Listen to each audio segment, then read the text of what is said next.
smile. Flip-flops, facts, and a history book. If it ain't got a source, we don't even look. No rumor mill margaritas on the sill.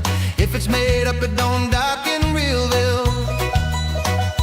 You can keep your fairy tales, your blame and your spin. We deal in evidence and discipline. Welcome to Realville. Pull up a chair. Truth in the sunshine, salt in the air. I'm the mayor of Realville. That's the deal. We call it like it is, not how we feel. No smoke, no mirrors on this sand hill. Just facts and faith. Welcome to Realville. We don't blame the tide when the boat runs aground. Patch the hole up and turn it around. Face the storm straight, eye to eye. No alibis and no poor me cry. Scripture, history, tested and true. If it won't stand up, we bid it adieu. We don't rewrite truth just to feel tall. We read it plain and we own it all.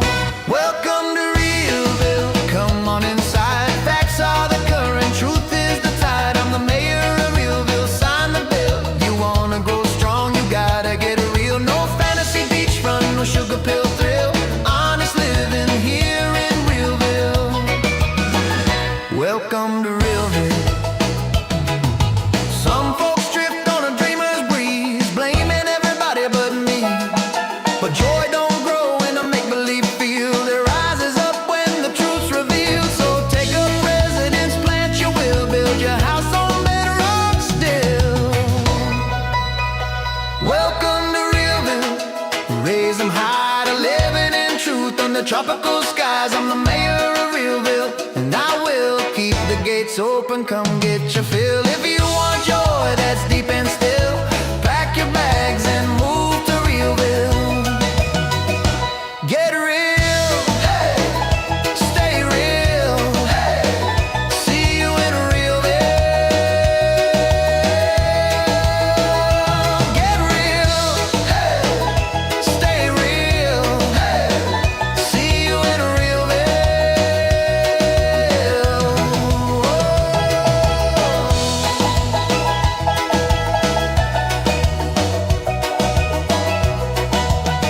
Well, Hag Sameach Purim. Welcome everybody to the Aliyah Day, this special Aliyah Day, in which we get to have the reading of the Megillah of Esther, which is a halakhic thing to do here in the morning of Purim. Welcome. In case you're wondering, I am Colonel Travis from the Alamo. In case you're wondering, Colonel Travis, who was in charge of the Alamo, which is the Texas Whaling Wall in San Antonio. So anyway, San Antonio de Beja, by the way, to be specific. So welcome. Glad you're here. So thankful to have such a wonderful Purim holiday. It's a blessing to have Shmuel and Leah with us in person, and all the kids. It's wonderful. They were so fun. And also for Leah and Brian to be here. Brian from Chicago, Leah from England, and we had other guests who were with us. It was just amazing, lots of fun. Today actually is Purim, and tomorrow in Jerusalem and other walled cities, it will be Purim as well. And it's just amazing. Looking forward to continuing to celebration. I put a poll on the channel, and I put the link at the very top of the chat here. The link, in fact, I'll just go ahead and put it again in case people miss it. There's the link to this poll, and the reason is because I, just for fun, for the intro music to the Aliyah, I changed it to the song Realville, and then I started getting messages from people saying how much they loved the new countdown. I didn't intend it to be a new countdown for the Aliyah, but apparently people really, really like it. And so I thought I would just put a poll up there to find out for the Aliyah Day if you prefer the original countdown music or if you prefer Welcome to Realville. And so you can go and and vote on that and let me know. So, I mean, it's interesting. Also, many people have asked about the Purim playlists, the 80 songs or so for Purim, if we're going to put together, make that available to people. And of course, the answer is yes. There are a couple of singles, a few singles that I definitely wanted to do into a like a YouTube video type thing, where we could put on the channel, such as Woman of Valor, You Surpass Them All, Don't Be a Nutcase, Realville, and other songs. There might be some that I'm missing. I'm Still Here, different ones that you really enjoy. We're going to make those available on the channel. Then we're going to work on putting together a playlist, and then we're going to work on maybe putting it in a CD form, which I think with 80 songs you might need 2 CDs.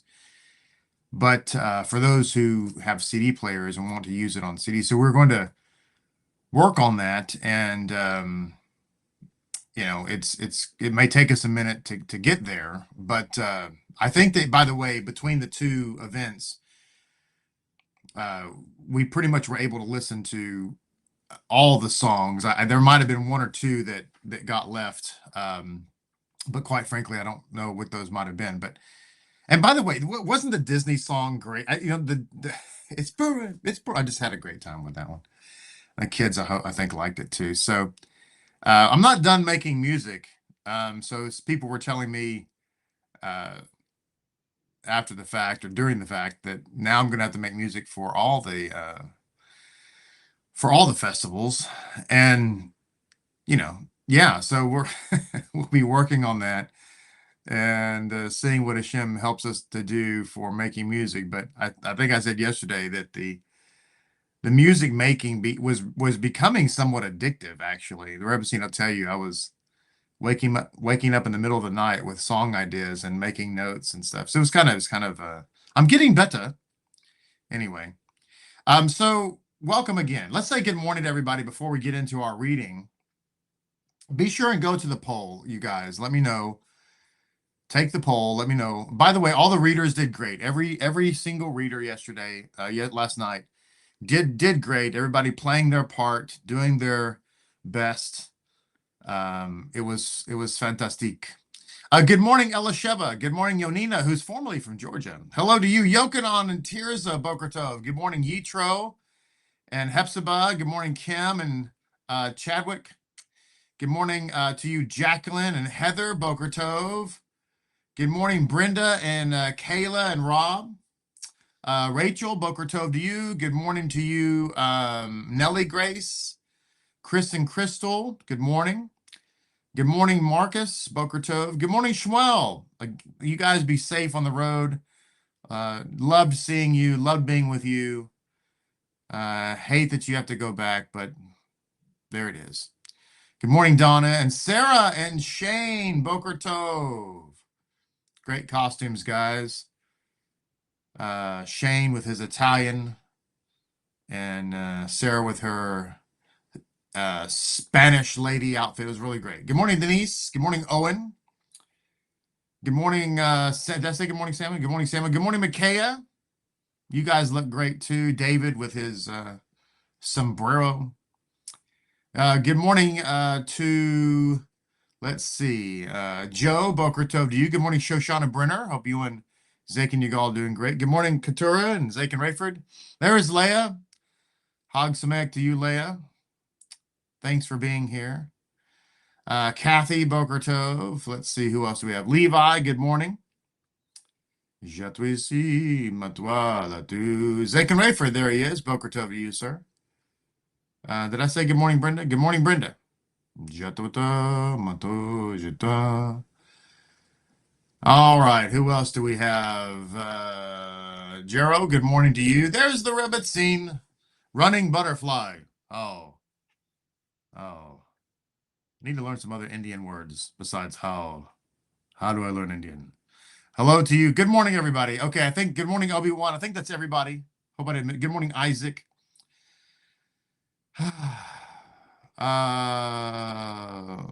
YouTube. Yes, Heather.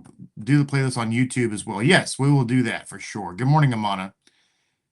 We're going to do that absolutely. All right, so let's read our Megillah. This is reading the Megillah during the day, the daytime of Purim is actually halakhically required. And so we get to hear the Megillah again. May it be God's will that he implant this into our souls. So we begin with the blessings. Baruch atah Adonai, Eloheinu melech haolam, asher kidshanu b'mitzvotav vetzivanu al mikra Megillah. Blessed are you, Adonai, our God, King of the universe, who has sanctified us with his commandments and has commanded us regarding the reading of the Megillah. Baruch atah Adonai Eloheinu melech haolam, she'asa nisim levotenu beyamim chachem bazman hazeh. Blessed are you, Adonai, our God, King of the universe, who has wrought miracles for our forefathers in those days and at this season. And for those who may have not heard the Megillah yet, this blessing is for all of you. Baruch atah Adonai Eloheinu melech haolam, shehekiyanu vekiyamanu vehigiyanu lasman hazeh. Chapter 1.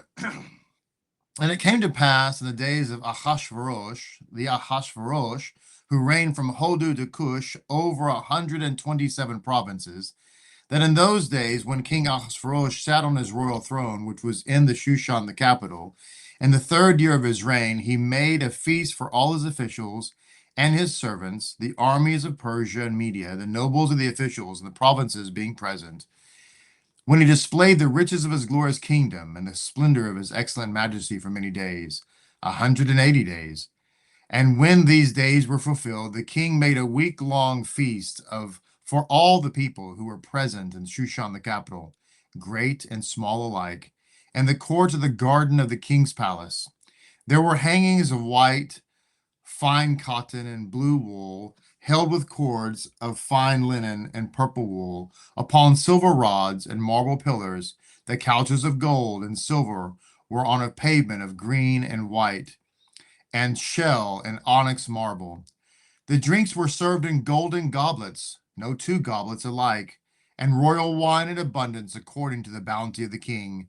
And the drinking was according to the law, without coercion.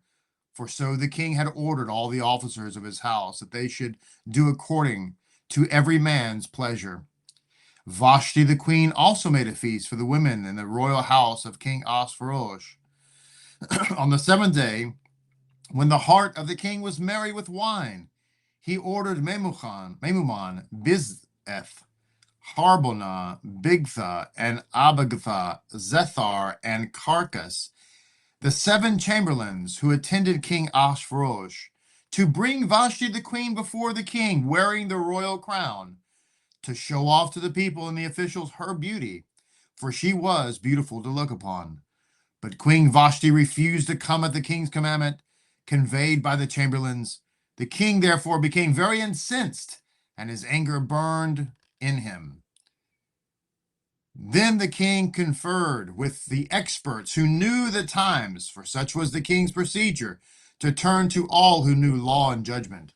Those closest to him were Karshena, Shethar, Admatha, Tarshish, Merez, Marsena, and Memucan, the 7 officials of Persia and Media, who had access to the king and who sat first in the kingdom, as to what should be done legally to Queen Vashti for not obeying the bidding of King Ahasuerus, conveyed by the chamberlains. Memucan declared before the king and the officials, "It is not only the king whom Queen Vashti has wronged, but also all the officials and all the peoples and all the provinces of King Ahasuerus. For this deed of the queen will come to the attention of all women, making their husbands contemptible in their eyes by saying, King Ahasuerus commanded Vashti the queen to be brought before him, but she did not come. And this day the princes of Persia and Media, who have heard of the queen's deed, will cite it to all the king's officials, and there will be much contempt and wrath. If it please the king, let there go forth a royal edict from him, and let it be written into the laws of the Persians and the Medes, that it not be revoked, that Vashti never again appear before King Ahasuerus. And let the king confer her royal estate upon another, who is better than she. Then, when the king's decree, which he shall proclaim, shall be resounded throughout all his kingdom, great though it may be, all the wives will show respect to their husbands, great and small alike. This proposal pleased the king and the officials, and the king did according to the word of Memucan. And he sent letters into all the king's provinces, to each province in its own script, and to each people in its own language, to the effect that every man should rule his own home and speak the language of his own people. Chapter 2. It's the only edict the king ever made that was right and true. After these things, when the wrath of King Ahasuerus subsided, he remembered Vashti and what she had done and what had been decreed against her. Then the king's pages said, "Let there be sought for the king beautiful young maidens, and let the king appoint commissioners in all the provinces of his kingdom, that they may gather together every beautiful young maiden to Shushan the capital, to the harem, under the charge of Haggai the king's chamberlain, guardian of the women, and let their cosmetics be given them. Then let the girl who pleases the king be queen instead of Vashti." This advice pleased the king, and he followed it. There was a Jewish man in Shushan, the capital, whose name was Mordecai, son of Jair, son of Shimei, son of Kish, a Benjamite, who had been exiled from Yerushalayim along with the exiles who had been exiled in Yoniah, king of Judah, whom Nebuchadnezzar, king of Babylon, had exiled. And he had reared Hadassah, that is Esther, his uncle's daughter, since she had neither father nor mother. The girl was finely featured and beautiful, and when her father and mother had died, Mordecai adopted her as his daughter. So it came to pass, when the king's bidding and decree were published, and when many young girls were being brought near to Shushan the capital, under the charge of Haggai, that Esther was taken into the palace under the charge of Haggai, guardian of the women. The girl pleased him, and she obtained his kindness. He hurriedly prepared her cosmetics and her allowance of delicacies to present her along with the 7 special maids from the palace, and he transferred her and her maidens to the best quarters in the harem. Esther had not told of her people or her kindred, for Mordecai had instructed her not to tell. Every day, Mordecai used to walk about in front of the court of the harem to find out about Esther's well-being and what would become of her. Now, when each girl's turn arrived to come to King Ahasuerus, after having been treated according to the manner prescribed for women for 12 months, for so was the prescribed length of their anointing accomplished, 6 months with oil of myrrh, and 6 months with perfumes and female cosmetics. Thus the girl came to the king. She was given whatever she requested to accompany her from the harem to the palace. In the evening she would come, and the next morning she would return to the second harem in the custody of Shashgaz. Yes, the king's chamberlain, guardian of the concubines. She would never again go to the king unless the king desired her, and she was summoned by name. Now, when the turn came for Esther, daughter of Abihail, the uncle of Mordecai, who had adopted her as his own daughter, to come to the king, she requested nothing beyond what Haggai, the king's chamberlain, guardian of the women, had advised. Esther would captivate all who saw her. Esther was taken to King Ahasuerus into his palace in the 10th month, which is the month of Tevet, in the 7th year of his reign. The king loved Esther more than all the women, and she won more of his grace and favor than all the other girls. so that he set the royal crown upon her head and made her queen in place of Vashti. Then the king made a great banquet for all his officers and his servants. It was Esther's banquet, and he proclaimed an amnesty for all the provinces and gave gifts worthy of the king. And when the maidens were gathered together the second time, and Mordecai sat at the king's gate, Esther still told nothing of her kindred or her people, as Mordecai had instructed her. For Esther continued to obey Mordecai, just as when she was raised by him. In those days, while Mordecai was sitting at the king's gate, Bigthan and Teresh, two of the king's chamberlains of the guardians of the threshold, became angry and plotted to lay hands on King Ahasuerus. The plot became known to Mordecai, who told it to Queen Esther, and Esther informed the king in Mordecai's name. The matter was investigated and corroborated, and they were both hanged on the gallows. It was recorded in the books of the Chronicles in the king's presence. Capítulo 3.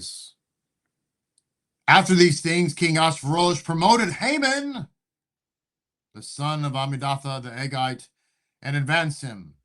He set his seal above all the officers who were with him. All the king's servants at the king's gate would bow down and prostrate themselves before Haman. For this was what the king had commanded concerning him.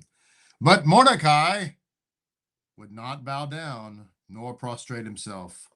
So the king's servants at the king's gate said to Mordecai, "Why do you disobey the king's command?" Finally, when they said this to him day after day, and he did not heed them, they told Haman to see whether Mordecai's words would avail. For he had told them that he was a Jew. Now when Haman himself saw that Mordecai did not bow down and prostrate himself before him, then Haman was filled with rage. However, it seemed contemptible to him to lay hands on Mordecai, for they had made him known to him that the people of Mordecai. So Haman sought to destroy all the Jews who were throughout the entire kingdom of Ahasuerus, the people of Mordecai.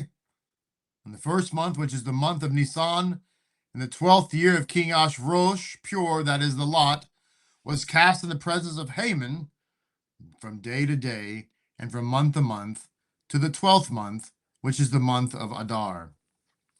Then Haman said to King Ahasuerus, "There is a certain people scattered abroad and dispersed among the peoples in all the provinces of their realm. Their laws are different from every other people's. They do not observe even the king's laws. Therefore, it is not befitting the king to tolerate them. If it pleases the king, let it be recorded that they be destroyed, and I will pay 10,000 silver talents into the hands of those who perform the duties for deposit in the king's treasuries." So the king took his signet ring from his hand and gave it to Haman, the son of Amminadab the Agagite, the enemy of the Jews. Then the king said to Haman, "The silver is given to you, the people also do with as you see fit." The king's secretaries were summoned on the 13th day of the first month, and everything was written exactly as Haman had dictated, to the king's satraps, to the governors of every province, to the officials of every people, each province in its own script, and to each people in its own language. In King Ahasuerus' name was it written, and it was sealed with the king's signet ring. Letters were sent by courier to all the king's provinces to destroy, to slay, to exterminate all the Jews, young and old, children and women, in a single day, the 13th day of the 12th month, which is the month of Adar, and to plunder their possessions. The copies of the documents were to be promulgated in every province and be published to all peoples, that they should be ready for that day. The couriers went forth hurriedly by order of the king, and the edict was distributed in Shushan, the capital. The king and Haman sat down to drink, but the city of Shushan was bewildered. Chapter 4. Mordecai learned of all that had been done, and Mordecai tore his clothes and put on sackcloth with ashes. He went out into the midst of the city and cried loudly and bitterly. He came unto the front of the king's gate, for it was forbidden to enter the king's gate, clothed with sackcloth. In every province, wherever the king's command and his decree extended, there was great mourning among the Jews, with fasting, with weeping, with wailing, most of them lying in sackcloth and ashes. And Esther's maids and chamberlains came and told her about it, and the queen was greatly distressed, and she sent garments to clothe Mordecai, so he might take off his sackcloth, but he would not accept them. Then Esther summoned Hathach, one of the king's chamberlains, whom had appointed to attend her, and ordered him to go to Mordecai to learn what this was about and why. So Hathach went out to Mordecai unto the city square, which was in front of the king's gate, and Mordecai told him of all that had happened, and all about the sum of money that Haman had promised to pay to the royal treasuries for the annihilation of the Jews. He also gave him a copy of the text of the decree which was distributed in Shushan for their destruction, so he might show it to Esther and inform her, bidding her to go to the king and appeal to him and to plead with him for her people. Hathach came and told Esther and Mordecai what Mordecai had said. Then Esther told Hathach to return to Mordecai with this message: all the king's servants and all the peoples of the king's province are well aware that if anyone, man or woman, approach the king in the inner court without being summoned, there is but one law for him, that he be put to death, except for the person to whom the king shall extend the gold scepter, to that he may live. Now I have not been summoned to come to the king for the past 30 days. They related Esther's words to Mordecai. Then Mordecai said to Esther, do not imagine that you will be able to escape in the king's palace any more than the rest of the Jews. For if you persist in keeping silent at a time like this, relief and deliverance will come to the Jews from some other place, while you and your father's house will perish. And who knows whether it was just for such a time as this that you attained the royal position. Then Esther said to reply to Mordecai, go assemble all the Jews to be found in Shushan and fast for me. Do not eat or drink for 3 days, night or day. I, with my maids, will fast also.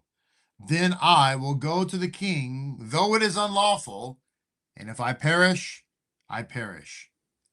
Mordecai then left and did exactly as Esther had commanded him. Capítulo 5. Now it came to pass on the 3rd day, Esther donned royalty and stood in the inner court of the king's palace, facing the king's house, while the king was sitting in his throne in the throne room facing the chamber's entrance. When the king noticed Esther, Queen Esther, standing in the court, she won his favor. The king extended to Esther the gold scepter that was in his hand, and Esther approached and touched the tip of the scepter. The king said to her, what is it for you, Queen Esther? And what is your petition? Even if it be to the half the kingdom, it shall be granted you. Esther said, if it please the king, let the king and Haman come today to the banquet that I have prepared. Then the king commanded, tell Haman to hurry and fulfill Esther's wish. So the king and Haman came to the banquet that Esther had prepared.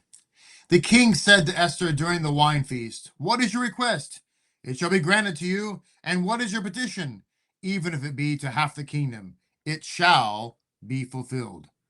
So Esther answered and said, my request, my petition, if I have won the king's favor, and if it please the king to grant my request and to perform my petition, let the king and Haman come to the banquet that I shall prepare for them, and tomorrow I will do the king's bidding.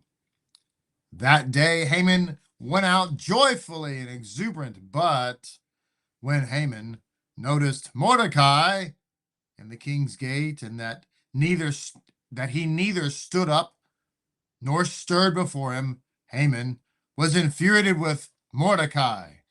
Nevertheless, Haman restrained himself and went home. He sent for his friends, his wife Zeresh, and Haman recounted to them the glory of his wealth and his many sons, and every instance where the king had promoted him and advanced him above the officials and royal servants. Haman said, how, moreover, Queen Esther invited no one but myself to accompany the king to the banquet that she had prepared, and tomorrow, too, I am invited by her along with the king. Yet, all this means nothing to me so long as I see that Jew, Mordecai, sitting at the king's gate. Then his wife, Zeresh, and all his friends said to him, let gallows be made, 50 cubits high, and tomorrow morning, speak to the king and have them hang Mordecai on it. Then, in good spirits, accompany the king to the banquet. This suggestion pleased Haman, and he had the gallows erected. He was a fruitcake. Chapter 6. That night, sleep eluded the king, so he ordered that the record book, the Chronicles, be brought and be read before the king. There it was found recorded that Mordecai had denounced Bigthana and Teresh, two of the king's chamberlains of the gardens of the threshold, who had plotted to lay hands on King Ahasuerus. What honor or dignity has been conferred on Mordecai for this? Asked the king. Nothing has been done for him, replied the king's page. The king said, who is in the court? Now Haman had just come into the outer court of the palace to speak to the king about hanging Mordecai on the gallows that he had prepared for him. So the king's servants also answered him. Or the king's servants answered him, it is Haman standing in the court. And the king said, let him enter. When Haman came in, the king said unto Haman, what shall be done for the man who the king especially wants to honor? Now Haman reasoned to himself, who would the king especially want to honor besides me? So Haman said to the king, for the man whom the king especially wants to honor, have them bring a royal robe that the king has worn, and a horse that the king has ridden, one with a royal crown on his head. Then let the robe and horse be entrusted to one of the king's most noble officers, and let them attire the man whom the king especially wants to honor, and parade him on horseback through the city square, proclaiming before him, this is what is done for the man whom the king especially wants to honor. Then the king said to Haman, hurry, then, get the robe and the horse, as you have said, and do all of this for Mordecai, the Jew, who sits at the king's gate. Do not omit a single detail of what you have suggested. So Haman took the robe and the horse and attired Mordecai and led him throughout the city square, proclaiming before him, this is what is done for the man whom the king especially wants to honor. Mordecai returned to the king's gate, but Haman hurried home, despondent and his head covered.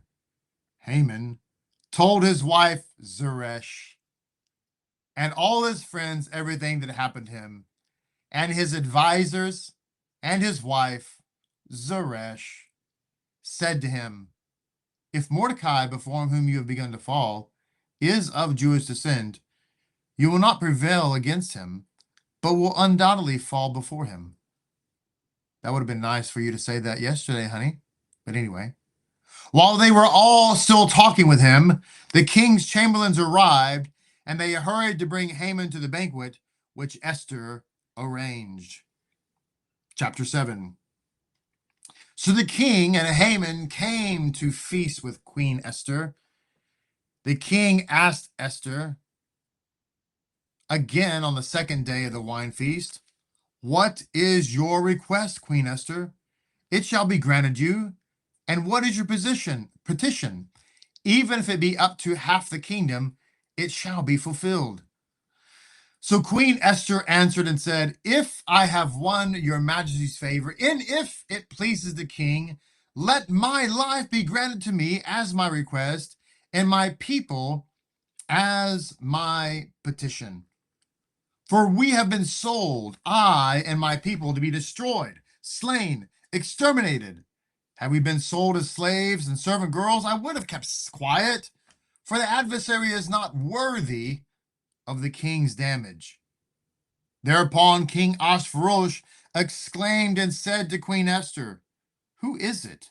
Where is the one who dare do this? And Esther said, an adversary and an enemy, this wicked Haman. Haman trembled in terror before the king and queen. The king rose in a rage from the wine feast and went into the palace garden, while Haman remained to beg Queen Esther for his life, for he saw that the king's evil determination against him was final.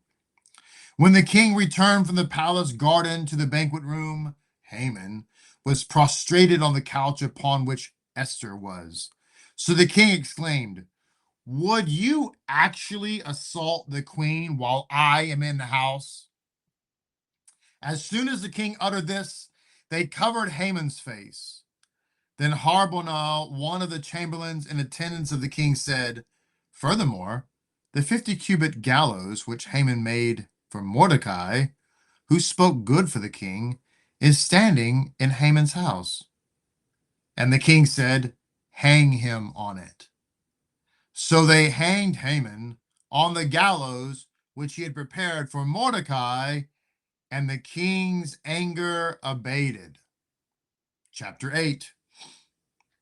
That very day, King Ahasuerus gave the estate of Haman, the enemy of the Jews, to Queen Esther. Mordecai presented himself to the king, for Esther had revealed his relationship to her. The king slipped off his signet ring, which he had removed from Haman, and gave it to Mordecai. And Esther, I realized there's a typo here. It should say, for Esther had revealed his relationship to him. I have her here, my apologies. The king slipped off his signet ring, which he had removed from Haman, and gave it to Mordecai. And Esther put Mordecai in charge of Haman's estate. Esther yet again spoke to the king, collapsed at his feet, and cried and begged him to avert the evil intention of Haman, the Agagite, and his scheme which he had plotted against the Jews. The king extended the gold scepter to Esther, and Esther arose and stood before the king. She said, if it pleases the king, and if I have found or won his favor, and the proposal seems proper in the king's opinion, and I be pleasing to him, let a decree be written to countermand those dispatches devised by Haman, the son of Ammedatha the Haggite, which he wrote ordering the destruction of the Jews which are in the king's provinces. For how can I bear to witness the disaster which will befall my people? How can I bear to witness the destruction of my relatives? Then King Ahasuerus said to Queen Esther and Mordecai, the Jew, behold, I have given Haman's estate to Esther, and he has been hanged on the gallows which he plotted against the Jews. You may write concerning the Jews whatever you desire in the king's name, and seal it with the royal signet. For an edict which is written in the king's name and sealed with the royal signet may not be revoked. So the king's secretaries were summoned at that time on the 23rd day of the third month, that is the month of Sivan, and it was written exactly as Mordecai dictated to the Jews, so and to the satraps, the governors, the officials of the provinces from Hudu to Cush, 127 provinces, to each province in its own script, each people in its own language, and to the Jews in their own script and language. He wrote in the name of King Ahasuerus and sealed it with the king's signet. He sent letters by couriers on horseback, riders of swift mules, bred of mares, to the effect that the king had permitted the Jews of every single city to organize and defend themselves, to destroy, slay, and exterminate every armed force of any people or province that threatened them, along with their children and women, and to plunder their possessions. On a single day, in the province of King Ahasuerus, namely upon the 13th day of the 12th month, that is the month of Adar.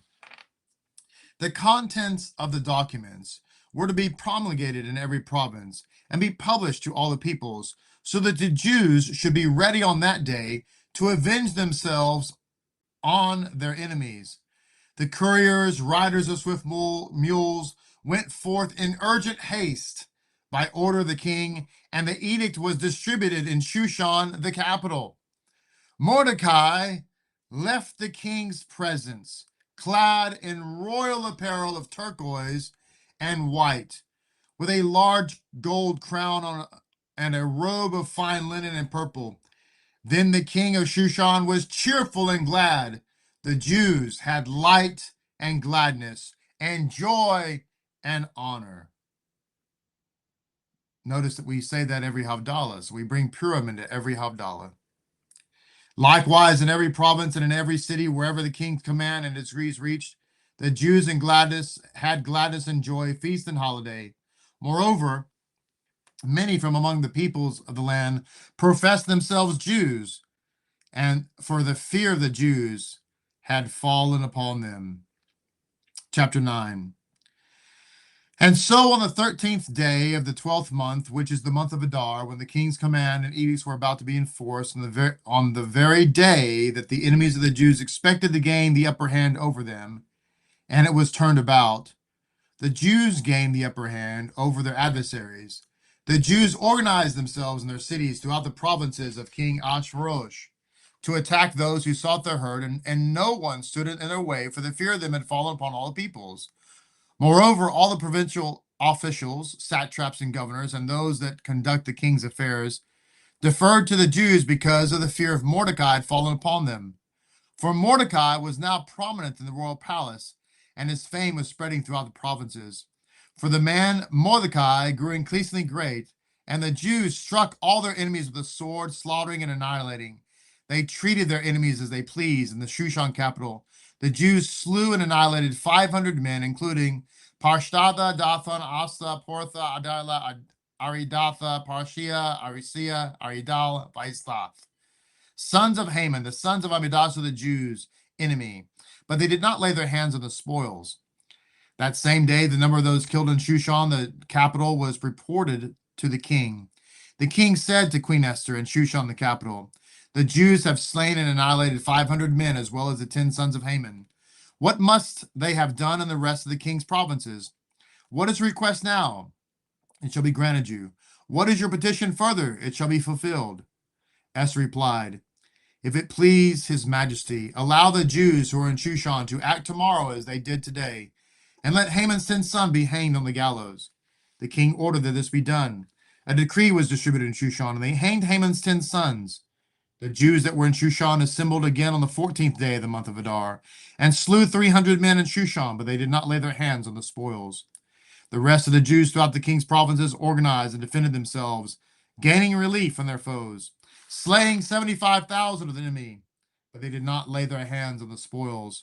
That was the 13th day of the month of Adar, and they gained relief on the 14th day, making it a day of feasting and gladness. But the Jews that were in Shushan assembled on both the 13th and 14th. They gained relief on the 15th, making a day of feasting and gladness.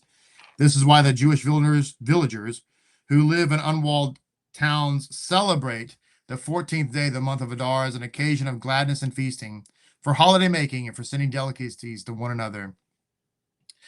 Mordecai recorded these events and sent letters to all the Jews throughout the province of King Ahasuerus, near and far, charging them that they should observe annually the 14th and 15th day of Adar as days upon which the Jews gain relief from their enemies, and the month which had been transformed for them from one of sorrow to gladness, from mourning to festivity.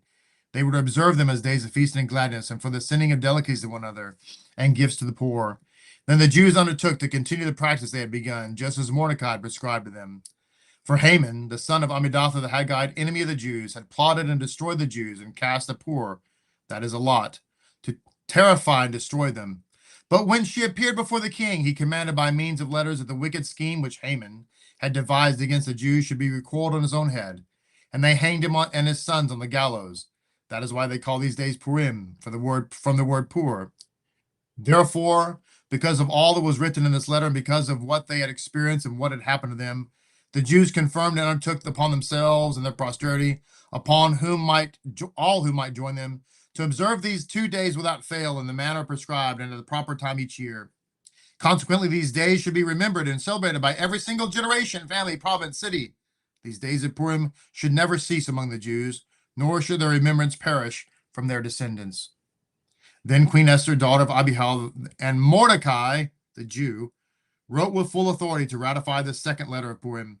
Dispatches were sent to all the Jews, to the 127 provinces of the king of Ashverosh, with words of peace and truth, to establish these days of Purim on their proper dates, just as Mordecai, the Jew, and Queen Esther had enjoined them.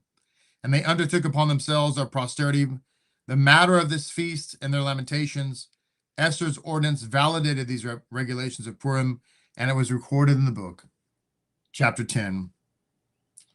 King Ashverosh levied taxes on both the mainland and the islands, and his mighty and powerful acts, and a full account of the greatness of Mordecai, whom the king had promoted, and recorded in the book of Chronicles of the kings of Media and Persia. For Mordecai, the Jew, was viceroy to King Ashverosh. He was a great man among the Jews, and found favor with the multitude of his brethren. He sought the good of his people, and was concerned for the welfare of all his posterity. Amen. And the final blessing, after having read the Megillah for the morning. Blessed are you, Adonai, our God, King of the universe, the God who takes up our grievance, judges our claim, avenges our wrong, who brought his retribution upon all the enemies of our soul, and exacts vengeance for us and for our foes. Blessed are you, Adonai, who exacts vengeance for his people Israel from all their foes, the God who brings salvation. The rose of Jacob was cheerful and glad when they joyfully saw Mordecai robed in royal blue. You have been their eternal salvation and their hope throughout generations, to make known that all who hope in you will not be shamed nor ever be humiliated, those taking refuge in you. Accursed be Haman, who sought to destroy me. Blessed be Mordecai, the Yehudi. Accursed be Zeresh, the wife of my terrorizer. Blessed be Esther, who sacrificed for me. And Harvonah, too, be remembered for good. Amen, amen. End of our Aliyah today. Thank you for joining me for this very special reading. And I bless you, and may today be a joyful day for you, a joyful day of Purim. May it be a time of deliverance, may it be a time of health. May you all be healed and made whole. I want to pray for my friend Dwayne. It's an acquaintance of mine who was diagnosed with a very serious illness. I pray that Dwayne would receive a healing on this Purim. HaShem would give him a perfect refuah shlema. And that extends to every one of you. May you be blessed. May you be favored. May you be healed. May you be made whole on this day of Purim. Please go and vote in our poll for the Aliyah Day intro music. If you are new to the channel, please subscribe. We'd love to have you as a part of our community. Until we meet again, have a great and amazing day. Hag Sameach. Blessings to all of you. And thank you again for being here.